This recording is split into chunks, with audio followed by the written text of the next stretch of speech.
دوستو یہ کل کائنات منصوبہ بند کائنات ہے، اور اس کائنات کی منصوبہ بندی شہنشاہ کائنات نے کی ہے۔ اس کائنات کے اندر ایک زمینی سیارہ ہے، اس زمینی سیارے کی منصوبہ بندی بھی اللہ رب العالمین نے کر رکھی ہے۔ پھر اس زمینی سیارے میں ایک مخلوق رہتی ہے جسے اولاد آدم کہا جاتا ہے، جسے بشر بھی کہا جاتا ہے، جس کا معروف نام انسان ہے۔ اس انسان کے متعلق بھی اللہ رب العالمین نے پوری منصوبہ بندی کر رکھی ہے۔ یعنی ہم یوں کہہ سکتے ہیں کہ انسان منصوبہ بند مخلوق ہے، اور اس کی منصوبہ سازی اللہ رب العالمین نے کی ہے۔ اس کا تخلیقی پلان اللہ رب العالمین نے ترتیب دیا ہے۔ اب انسان جب منصوبہ بند مخلوق ہے تو رب العالمین کی منصوبہ بندی انسان سے متعلق کیا ہے؟ انسان مبنی بر آخرت مخلوق ہے، یعنی انسان وہ واحد مخلوق ہے جو آخرت کو ہدف بنا کر دنیا کے اندر زندگی گزارے۔ یہ اللہ رب العالمین کی پلاننگ ہے، یہ اللہ رب العالمین کی منصوبہ بندی ہے انسانوں کے لیے، کہ انسان آخرت پر مبنی زندگی گزارے، مبنی بر آخرت زندگی گزارے۔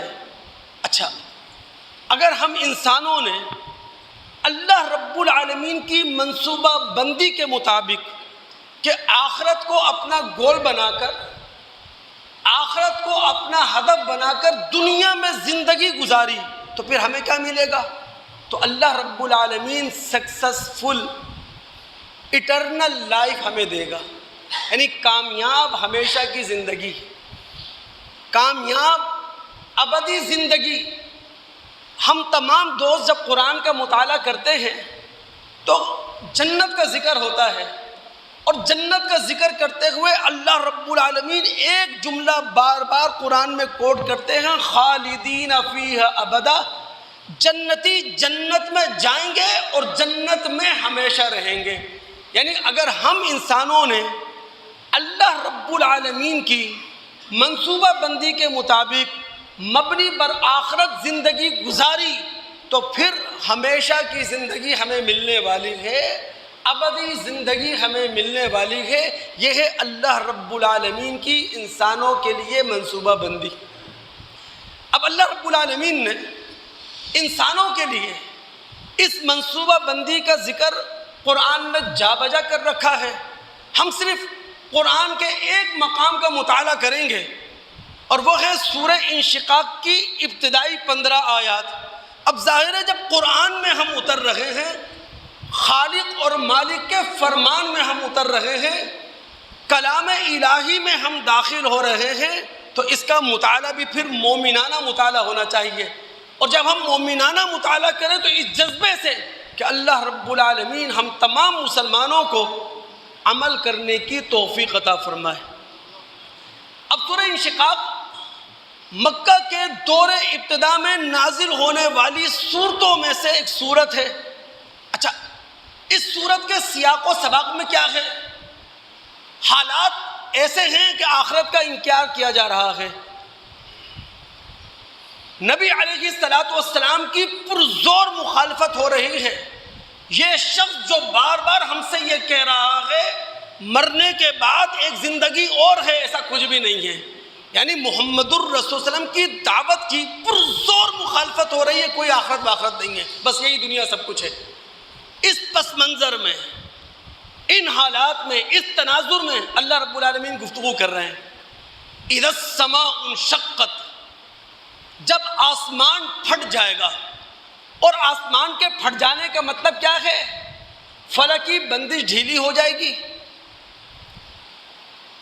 گریویٹیشنل پاور دم توڑ جائے گی۔ اذا السماء انشقت وَأَذِنَتْ لِرَبِّهَا وَحُقَّتْ، اپنے رب کے حکم کی تعمیل میں آسمان پھٹے گا، اور اس کو یہی لائق ہے۔ وَإِذَا الْأَرْضُ مُدَّتْ، زمین پھیل جائے گی یا زمین تان دی جائے گی۔ اب زمین کے پھیلا دیے جانے اور زمین کے تان دیے جانے کا مطلب کیا ہے دوست؟ ہم سب جانتے ہیں اس زمین پر شکنے ہیں، ہم سب جانتے ہیں اس زمین پر سلوٹے ہیں، ہم سب جانتے ہیں اس زمین پر کہیں آبادیاں ہیں، اس زمین پر نشیب و فراز ہیں، اس زمین پر کوہسار ہیں، اس زمین پر دریا ہیں، پہاڑ ہیں۔ لیکن جب قیامت قائم ہوگی یہ پوری زمین اپنی سلوٹیں ختم کر دے گی، اپنے بل ختم کر دے گی اور ایک ہموار چٹیل میدان کی شکل میں ہوگی۔ وَإِذَا الْأَرْضُ مُدَّتْ وَأَلْقَتْ مَا فِيهَا وَتَخَلَّتْ، زمین کی سلوٹوں میں، زمین کی شکنوں میں جو کچھ چھپا ہوا ہے، زمین وہ سارے خزانے باہر نکال کر پھینک دے گی اور خالی ہو جائے گی۔ پھر اللہ نے کہا وَأَذِنَتْ لِرَبِّهَا وَحُقَّتْ، زمین یہ سب اس لیے کرے گی کہ اپنے رب کے حکم کی تعمیل کرے اور اس کو یہی زیبا دیتا ہے۔ اور پھر آگے میں نے کہا مومنانہ مطالعہ، رب العالمین نے کہا کہ آگے یا ایھا الانسان انک قادح الی ربک قدحا، اے انسان تو کشا کشا، تو بالجبر، تو زبردستی اپنے رب کی طرف محو سفر ہے۔ بڑے کام کی بات ہے۔ قدحن کا معنی ہوتا ہے کسی کام کو کرنے کے لیے انتہائی مشقت اٹھانا، کسی کام کو کرنے کے لیے انتہا درجے کی محنت کرنا۔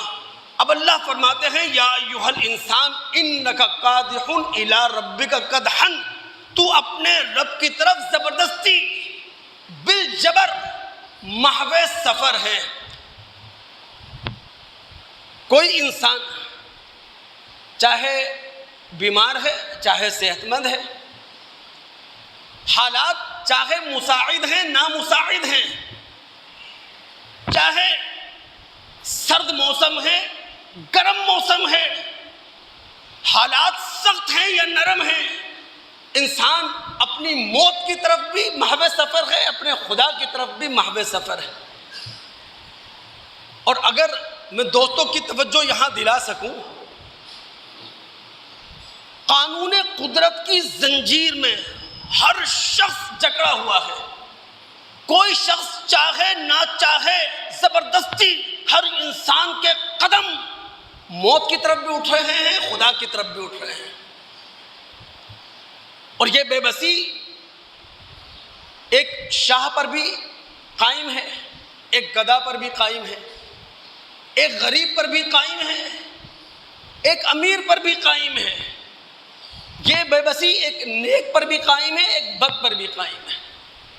سب اپنے قدم بڑھا رہے۔ یا ایھا الانسان فملاقی، جب ہر انسان بے بس ہے، اپنی موت کی طرف رواں دواں ہے، اپنے خالق کی طرف رواں دواں ہے، تو خالق سے ملنا ہے، خالق سے ملاقات ہونی ہے۔ دنیا کے اندر کوئی انسان شدر بے مہار نہیں ہے۔ کوئی قارون بن کے یہاں زندگی گزار لے، کوئی فرعون بن کر یہاں زندگی گزار لے اور پھر کہیں وہ جواب دہ نہ ہو، کہیں وہ کٹھیرے میں کھڑا نہ ہو، کہیں اس سے سوالات نہ ہو، نہیں۔ پھر آگے کا نقشہ کیا ہے؟ فَأَمَّا مَنْ أُوتِيَ كِتَابَهُ بِيَمِينِهِ، جس کے دائیں ہاتھ میں اس کا نامہ اعمال دیا گیا، فَسَوْفَ يُحَاسَبُ حِسَابًا يَسِيرًا، اس کا حساب کتاب بڑا آسان ہوگا۔ اچھا، حساب کتاب آسان ہونے کا معنی مطلب کیا ہے؟ دیکھیں، ہم انسان ہیں، ہمارے نامہ اعمال میں ہماری نیکیاں بھی ہیں، اور ہمارے ہی نامہ اعمال میں انسانی بنیادوں پر جو غلطیاں ہم سے ہوئی ہیں، جو کوتاہیاں ہم سے ہوئی ہیں، جو گناہ ہم سے ہوئے ہیں، وہ بھی موجود ہیں۔ لیکن اگر ہم انسانوں کی نیکیاں ہماری بدیوں پر غالب ہیں تو اللہ رب العالمین ہماری بدیوں سے نظر انداز کر جائیں گے۔ ہماری بدیوں سے صرف نظر کر لیں گے، یہ معنی ہے فَسَوْفَ يُحَاسَبُ حِسَابًا يَسِيرًا۔